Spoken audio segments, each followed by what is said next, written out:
Hey everyone, it's Andrew Klavan with this week's interview with Scott Atlas, the doctor, obviously, and author of A Plague Upon Our House, My Fight at the Trump White House to Stop COVID from Destroying America. I have often talked about a passage in Winston Churchill's memoirs of his youth where he talked about going to a party filled with the leaders of Europe before World War I and going to another party after World War I with the leaders of Europe, and how they were all different people because World War I had been such a disaster and a failure of leadership throughout Europe. I truly believe that the response to the COVID epidemic was the greatest failure of Western leadership since World War I. And I think one of the things we're seeing now is a lot of the people being thrown out and trying to cling to power as people basically wake up to what was done to them. Dr. Scott Atlas was an advisor on the coronavirus task force in the Trump White House. Hilariously, Wikipedia, when you look him up on Wikipedia, it accuses him of speaking misinformation about COVID and then lists his opinions, all of which turned out to be the exact truth. So Wikipedia is still spreading the lies, trying to cling on to their power. He is a senior fellow in health policy at Stanford University, Hoover Institution. And as I say, he's the author of Plague Upon Our House, My Fight at the Trump White House to Stop COVID from Destroying America. Dr. Atlas, thank you for coming on. It's nice to meet you. Yeah, happy to be here. I have to read this to you because it just made me laugh. It was Atlas was selected by President Donald Trump, this is Wikipedia, in August 2020 to serve as an advisor on the White House coronavirus task force. In that role, Atlas at times said misinformation about COVID-19, such as theories that face masks and social distancing were not effective in slowing the spread of the coronavirus, which turned out to be exactly right, didn't it? I mean, Right, and we knew it then because there was plenty of data and, in fact, randomized trials and solid studies showing that stuff. But yeah, it's sort of shocking and to me a bit frightening that people use Wikipedia as a legitimate reference, but now it is ensconced, apparently, in our culture. Yeah. I think it's disappearing a little bit with AI because AI gives you faster and better information, I think. That's true. So let's start with this. Going back into this experience, you come into this task force. When did you realize that things were going badly wrong? Well, I realized it before I went in because I didn't go in. I was called up by the White House and didn't start until July 31st, really, meaning basically August 1, 2020. I had started looking at the pandemic sort of at the mid-February 2020. So we're talking, 5-6 months before I went into the White House, and quickly realized, although I was, like everybody, sort of frightened at the statistics that first came out by the World Health Organization on the very high fatality rate, Right. that the fatality rate was calculated incorrectly because they weren't considering everybody who was infected. They were only considering people who were sick enough to go to a doctor. And when you looked at the early data, even from the early cruise ship back in the Japanese cruise ship, you saw that it was grossly exaggerated, the fatality rate. And of course, we had plenty of prior knowledge about not just viral respiratory infections, but coronavirus infections, because 4 of them are circulating in our society and are endemic, meaning they don't ever disappear and they come and go. And they cause things like common cold or fluishness. And so in March, I started to write about this because society was not only panicking, but the wrong remedies were being put in place. The lockdowns and school closures, and these things were not just contrary to common sense, contrary to everything we knew about viral respiratory infections, contrary to the data on this virus. So they weren't going to work to stop the spread or to stop people from dying. But even more importantly, they were extremely destructive. They were causing harm, known harms, known for 15 years about what lockdowns do to children, to businesses, to deaths from despair, alcoholism, spousal abuse, child abuse when people are shut down from work because businesses were closed. And meanwhile, they weren't stopping the older people, the high-risk people, from dying. Yeah. So when you walked in to this task force and you're working with these people. What is the experience like? I mean, what you're saying these things from the start, then what is happening? Are you, are you made to sit in the corner? They're just not listening to you? What happens? Sure. So I was called up mid-July 2020 by the Office of Personnel in the White House. And this is because I had had some visibility with what I was writing. I had a lot of millions of viewers actually on pieces I wrote saying, end the lockdowns. The data is in, we're destroying people. And meanwhile, we're not protecting the high risk. So people are still dying despite the harmful lockdowns and school closures. And again, by summer, we had already seen, by the way, from school closures and the isolation of young people, 1 in 4 college-age kids contemplated suicide. We had a massive rise in depression, anxiety in teenagers. Suicidal ideation in teenage girls was spiking. We were destroying young people healthy young people had no serious risk from COVID. So this was really a sinful, I hate to use the word sinful, but I can't think of a better word, abuse of our own children, non-thinking really by fools who were leading the advisory team to the president and to the governors, et cetera. So this was Deborah Birx, who was running the White House Coronavirus Task Force medical side, and her colleague, Anthony Fauci, and Robert Redfield, the head of the CDC. All three were doing this.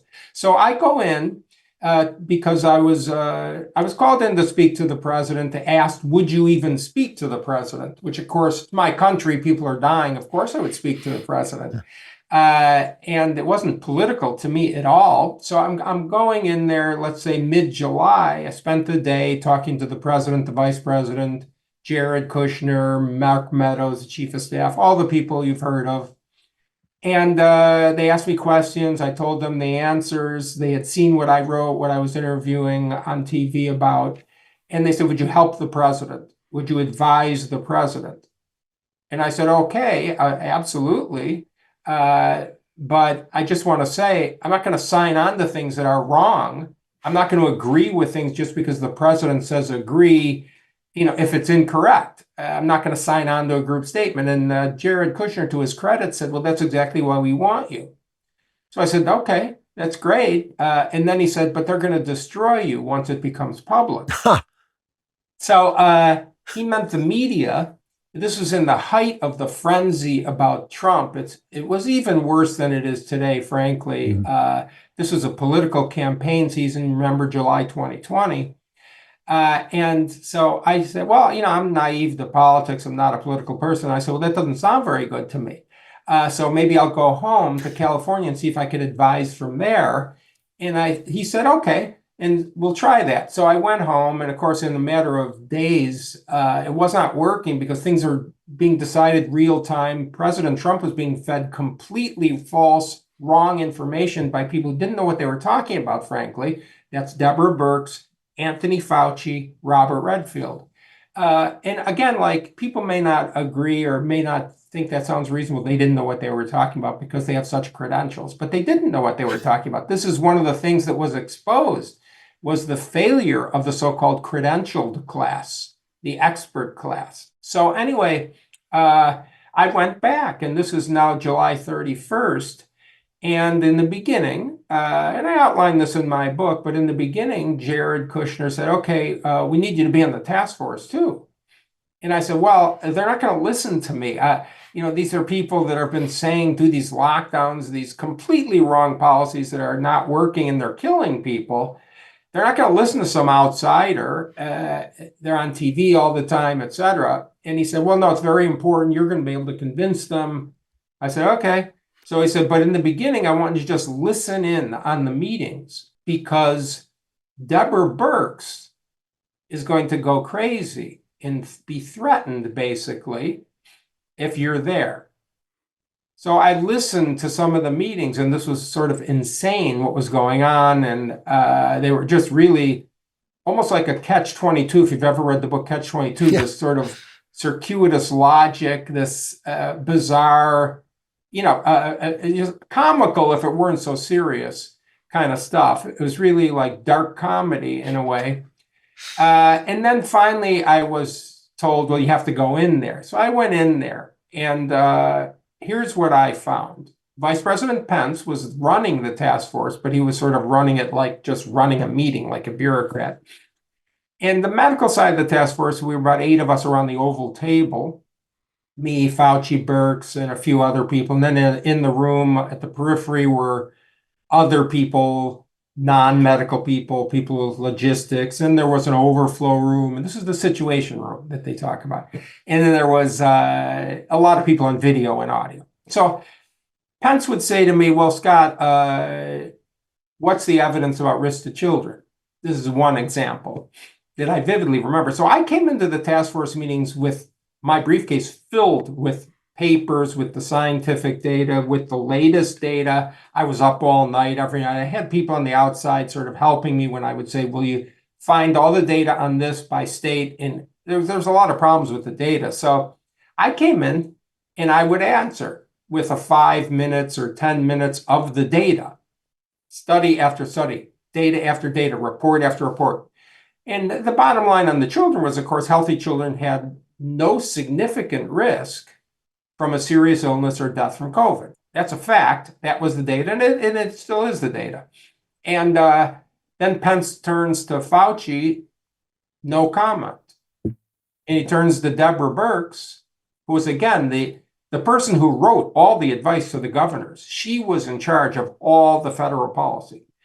Her only comment was, you're an outlier to me. No data. In fact, not a single time of any of the meetings that I was at the White House did Birx, Fauci, or Redfield have any scientific study or data with them. Not once.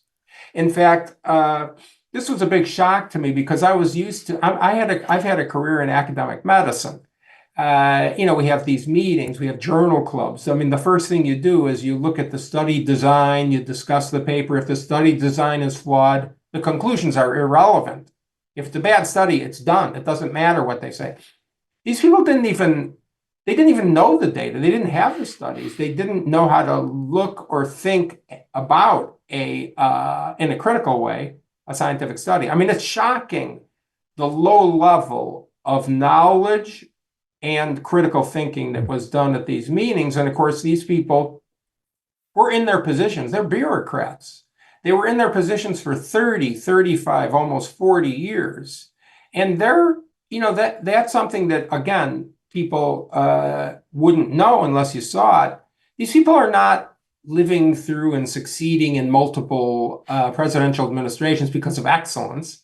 They're there because they know how to navigate a highly politicized environment. And how do they navigate it? Well, they get friends in the agencies to back them up. They have friends in the media. They would say, oh, well, I want to talk to Sanjay later. And I didn't know what they were talking about. And it turned out it was Sanjay Gupta of CNN. They talked to them by their first names. They're friends in the media. They're friends in the agencies. They had entourages walking around with them. I had no one walking around with me in the White House. They came in with 3, 4, 5 people. They had a whole system set up to cover each other. In fact, if I may go on, it turned out later, Birx wrote a book, and she admitted that during 2020, she had a pact with Redfield, the head of the CDC, and Anthony Fauci, that if any of them were fired by President Trump, they would all resign.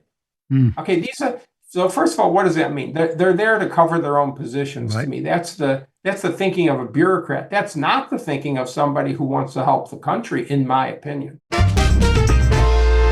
Have you checked your home title lately? Most homeowners never do, myself included, I'm ashamed to say. But with the growing amount of digital scams targeting property owners, it's more important than ever. With modern technology, criminals have found an alarming way to steal your home equity. They simply forge your signature on a document, add a fake notary stamp, pay a small county fee, and just like that, your home title gets transferred without your knowledge. Once they control your title, they can take out loans against your equity or even sell your property entirely. The worst part, you might not discover anything's wrong until you receive an unexpected collection notice or foreclosure letter. That happened to me. It is a very uncomfortable feeling. Do not wait until it's too late. Take a moment right now to verify your home title status and protect what's likely your biggest investment. Use promo code Klavan at HometitleLock.com to make sure your title is still in your name. You'll also get a free title history report plus a free 14-day trial of their $1 million triple lock protection. That's 24/7 monitoring of your title, urgent alerts to any changes, and if fraud should happen, they'll spend up to $1 million to fix it. Go to HometitleLock.com now. Use promo code Klavan. That's HometitleLock.com. Promo code, how do you spell that? Oh, it's Klavan. But, one of the things that confused me during the COVID pandemic was that it was happening all across the West. I mean, everybody, all through Europe, they were closing governments, they were locking people down, which speaks to me of some kind of systemic problem in the scientific community, or not. Well, I think this is a good point because it brings up the question, was it political, first of all? Yeah. And then you think, well, it's hard to make it political about the re-election of President Trump when it was all over the world. Obviously, Right. It can't be true, I don't think. But it was true in the beginning. I sort of felt like, if you remember, the immediate shutdowns in February, March, well, the economy was doing great. Yep. Looked like Trump would have won, and they shut everything down. And so you could say, well, in the highlighting by the media, the vicious media, really, to incite fear, having the cases per day, even though these cases, some of them were completely asymptomatic, maybe half of them. But anyway, that sort of seemed political. But then the whole world did this. And I think that there's a couple explanations.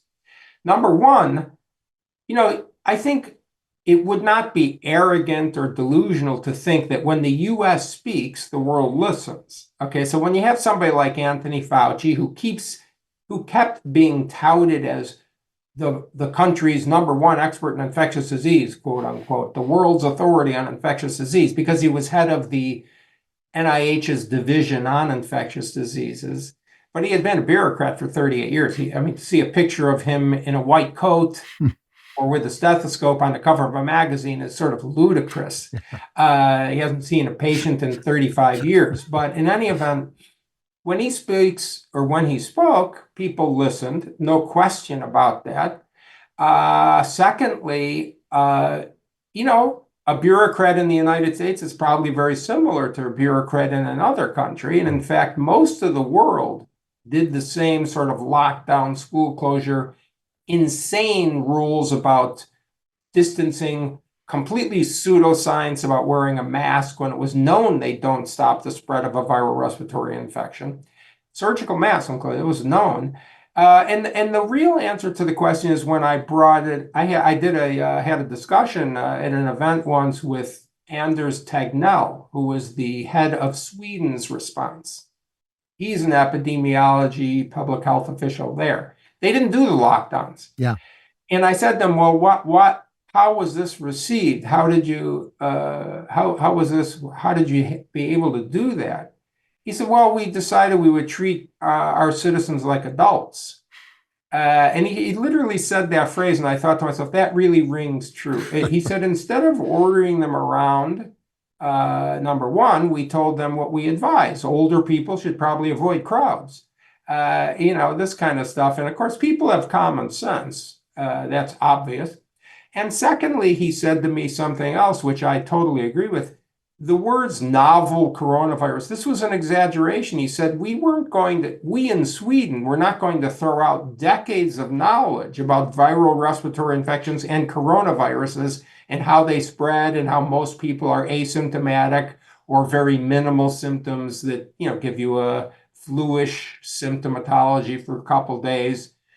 So we weren't going to destroy young people, destroy our educational system to stop a virus like that when, you couldn't stop it, and we just wanted to protect the elderly. Now, Sweden, by the way, didn't do so well with protecting the elderly because in their nursing homes, something like 60-70% of the deaths in their major cities were in nursing homes, which are already a controlled environment. So they blew it on that. They weren't perfect or anything like that, but It is true that most of the world decided that the people in power were going to exercise that power. I think this is something that I was shocked at personally, that people in a free country that were in power could just simply override all guaranteed freedom, all guaranteed rights, freedom of assembly, freedom of religion, freedom of confining you to your home, shutting down businesses. And of course, the conclusion, therefore, by all logic, is that the guaranteed freedoms are not guaranteed if they can be overridden. Yeah. That by definition means they're not guaranteed. We're talking to Dr. Scott Atlas. He's the author of A Plague Upon Our House, My Fight at the Trump White House to Stop COVID from Destroying America.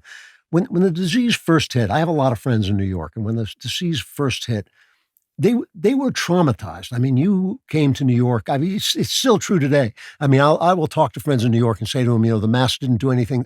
They simply will not believe. I mean, they will not believe that the shutdowns were wrong, that this was a damaging thing, and didn't help.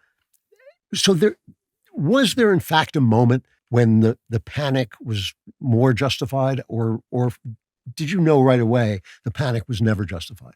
Yeah, I think, and I've said many times, I was afraid in the beginning, Yeah. when I heard all this initial data, and I actually still think it wasn't absurd to do a very, very short term.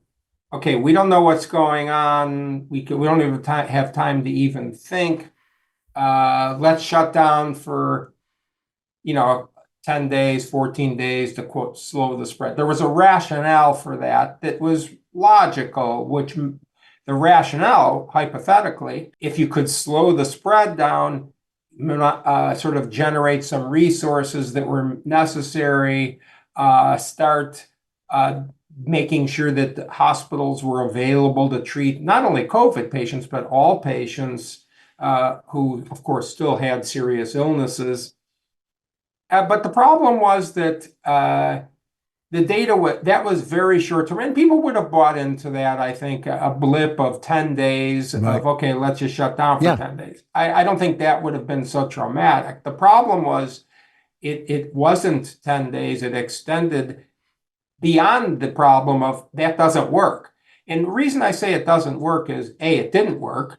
Factually didn't work. All the studies prove the lockdowns did not slow the spread, did not stop the illness, and did not decrease the dying. In fact, added millions of deaths.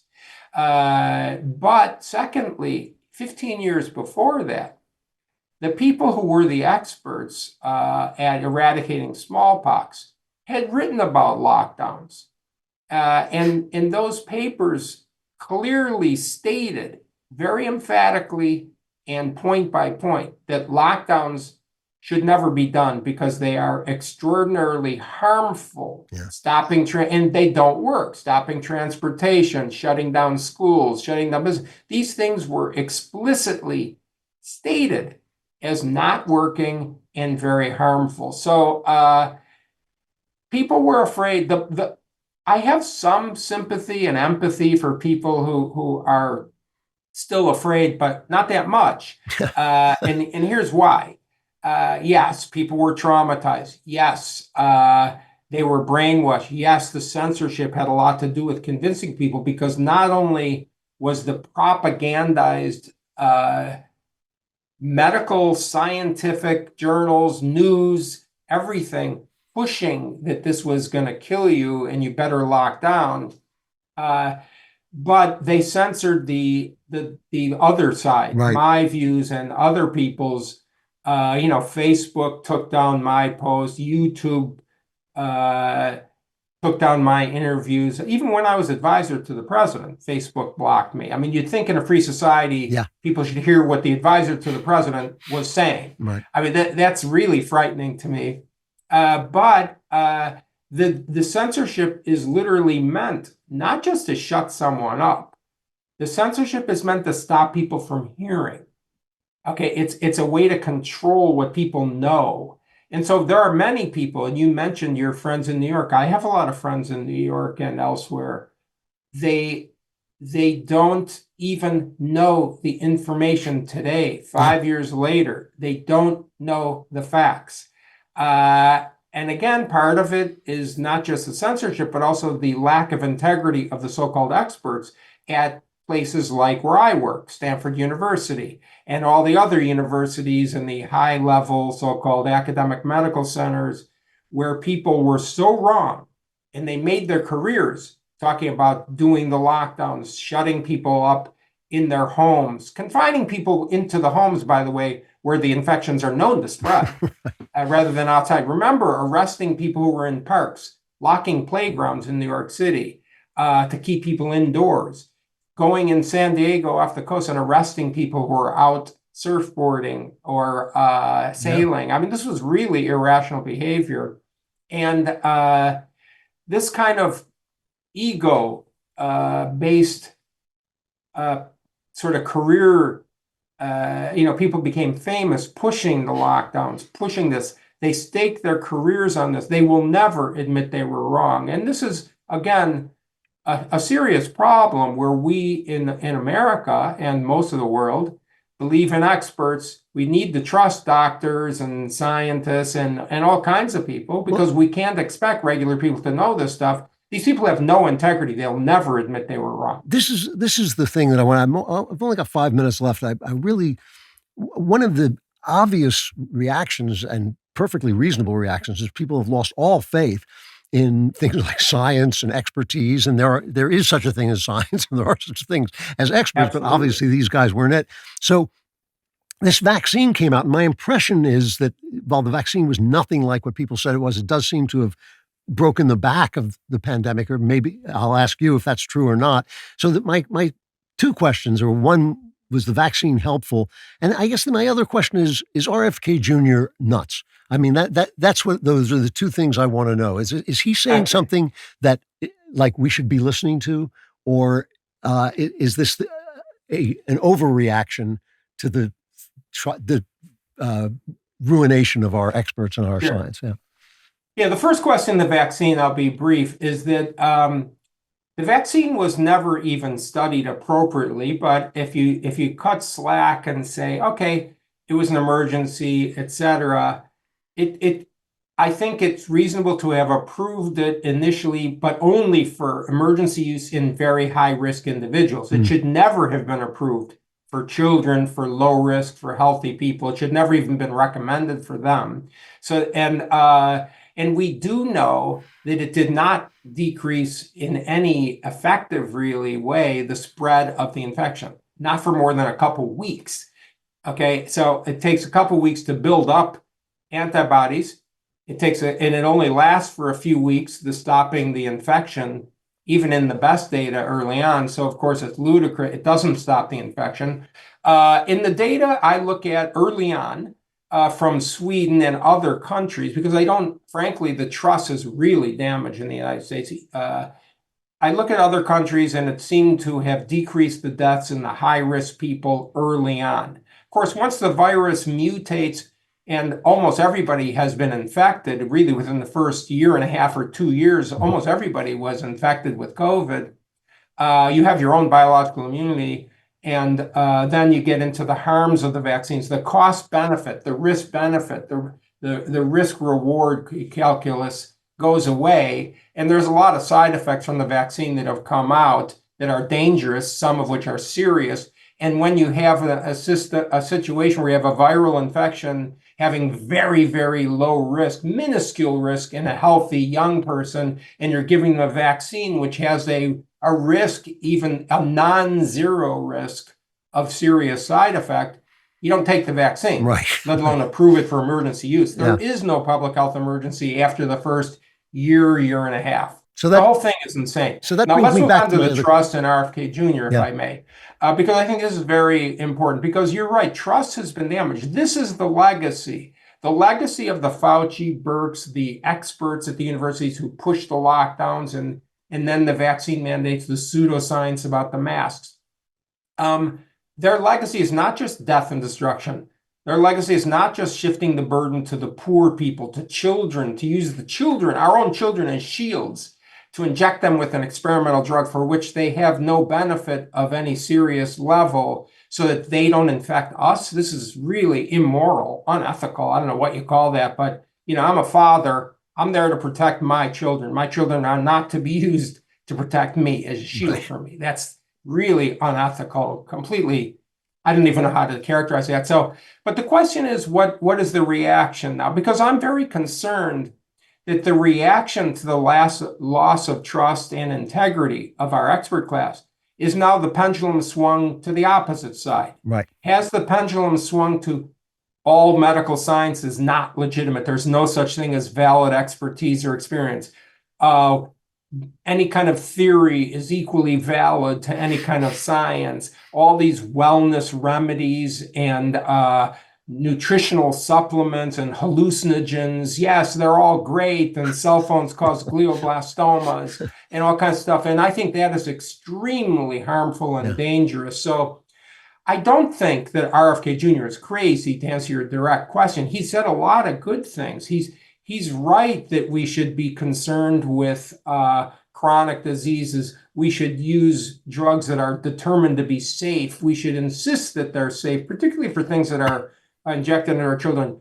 I agree with him, or at least my belief is there should be no such thing as a mandated drug. What kind of free society requires you to inject a drug into yourself or your child? I mean, that's really, no, I totally disagree with that notion of mandated drugs. And I think obesity, he's pointed out, is is the number one public health problem. I mean, this I've always said and known, and somehow we've tried to have a society where it's impolite to say someone's obese, or we have to have obese models on the cover of Sports Illustrated, or we have to look at Lower Manhattan with these big billboards of obese models modeling clothing and say Cosmopolitan puts it on the cover. Healthy. This is the new healthy, the new beautiful, and you have a morbidly obese woman striking a ballet pose or something. I mean, this is really harmful. So he's right about all that.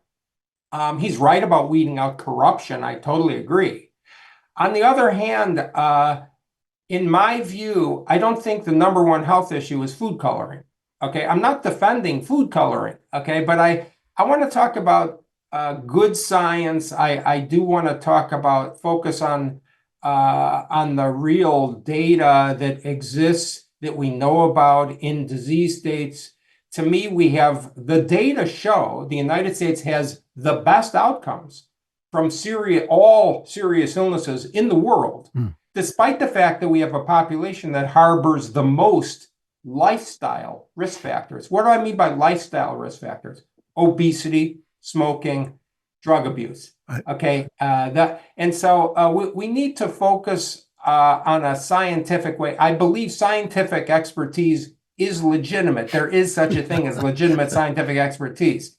I mean, like I always say, the guy who fixed my hot water heater in my house, he said to me, we should have safe drugs and obesity is bad and we need to fix health of children. That doesn't mean he should be Secretary of HHS.